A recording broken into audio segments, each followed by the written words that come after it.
शिवगढ़ गांव में जेठ की दोपहरी का सूरज आग बरसा रहा था। लेकिन इस बार गर्मी से भी ज्यादा खतरनाक चीज गांव में घुस आई थी। हैजा। ये महामारी इतनी तेजी से फैल रही थी कि लोग समझ ही नहीं पा रहे थे कि क्या करें। घर घर से रोने की आवाजें आ रही थी और गांव वाले डर से कांप रहे थे। रंजीत, जो इस गांव का मालिक था, अपनी हवेली में बैठकर घबराहट में इधर उधर टहल रहा था।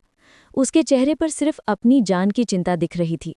अचानक वो चिल्लाया, गाड़ी निकालो, जल्दी। हम अभी इसी वक्त शहर निकल रहे हैं। यहाँ रहे तो कुत्ते की मौत मरेंगे। जब उसकी माँ ने समझाने की कोशिश की तो रंजीत ने कहा, अम्मा, ये वक्त समाज सेवा का नहीं है, जान बचाने का है। और बस वो अपना सामान लेकर शहर की तरफ भाग गया। गांव के लोग जिस पर भरोसा करते थे, वो उन्हें अकेला छोड़कर चला गया। काकी रो रो कर कह रही थी, मालिक भाग गए, अब हम अनाथ हो गए हैं, अब हमें मरने से कोई नहीं बचा सकता। पूरा गांव निराशा में डूब गया था। लेकिन तभी हवेली के एक कोठरी से एक आवाज आई। सुधा, जिसे गांव वाले कुल्टा कहकर बुलाते थे, अपनी कैद से बाहर निकली। उसकी आंखों में एक अजीब सा दृढ़ संकल्प था। कोई अनाथ नहीं हुआ है काकी। जब तक इस घर की बहू जिंदा है, शिवगढ़ लावारिस नहीं होगा। सुधा के इन शब्दों में इतनी ताकत थी कि गांव वालों को लगा जैसे कोई देवी उनके बीच आ गई हो। वो तुरंत काम में जुट गई। कुएं का पानी कोई नहीं पिएगा, उसे उबालना होगा। और जो बीमार है, उन्हें नीम के पेड़ के नीचे खुली हवा में लिटाओ। बंद घरों में बीमारी और बढ़ेगी। मेरे साथ चलो। अगले 3 दिन और 3 रातें सुधा ने अपनी पलकें नहीं झपकाईं। वो घर घर जाकर बीमारों की देखभाल कर रही थी, दवाई बना रही थी, खाना पका रही थी।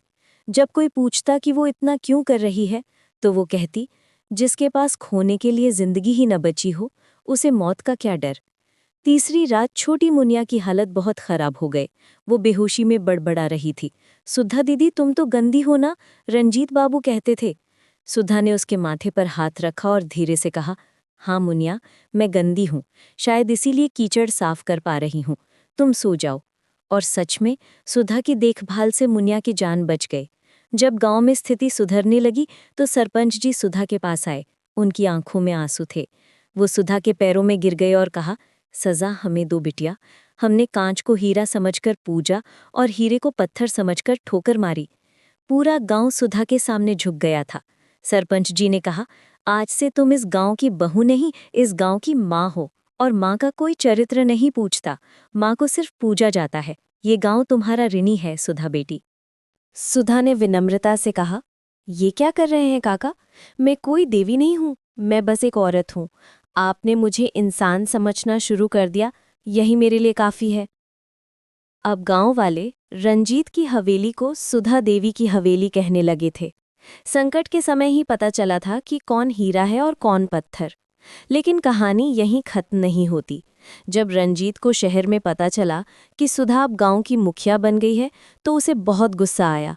वो वापस आने की तैयारी करने लगा और इस बार उसके पास कानूनी हथियार थे। वो सुधा पर, हवेली पर अवैध कब्जे और चोरी का आरोप लगाने वाला था। पुलिस भी उसके साथ आने वाली थी।